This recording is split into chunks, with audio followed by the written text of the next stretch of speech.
Police তো গ্রেপ্তার করলো কালকে রাতেই পুলিশ গুলি করেছে, কারণ পুলিশের বন্দুক ছিনিয়ে নিয়ে গুলি করার চেষ্টা করে। আপনি খবর পেয়েছিলেন, জানতে পারলেন? সকালে এসেছিল দুটো পুলিশ। হ্যাঁ, দুটো পুলিশ এসছে, বলছে প্রবাস মন্ডলের মা। আমি সবে উঠেছি, ঘর খুলেছি, তা বলছে আপনার তো ছেলে মারা গেছে, তা হাসপাতালে যাবেন, তাহলে আমাদের সঙ্গে চলুন, দেখতে পাবেন। তা যে আমার যাওয়ার ক্ষমতা নেই, আমি যেতে পারবো না। আমার স্বামী অসুস্থ খুব। আমার স্বামী এই 83 বছর বয়স, 4 বছর বয়স, সে উঠতে পারে না বিছানা থেকে। আমার যাওয়ার ক্ষমতা নেই, আপনারা যা করবে করি, আমার কোনো আপত্তি নেই।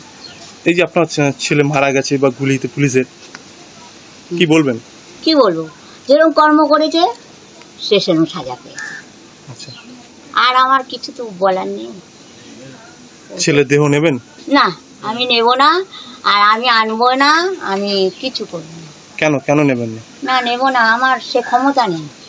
আচ্ছা, আমি যে আনবো, ও ভালো কাজ করে মরেনি, ও যেরকম করেছে ও মরে গেছে, আমার সে সুখ শান্তি নেই, আমি আনবো না দেব। আপনারা যা করেন। পুলিশের এই কাজ নিয়ে কি বলবেন? এই যে পুলিশের বন্দুক ছিনিয়ে নেওয়ার চেষ্টা করছিল আপনার ছেলে, খারাপ কাজ করেছে।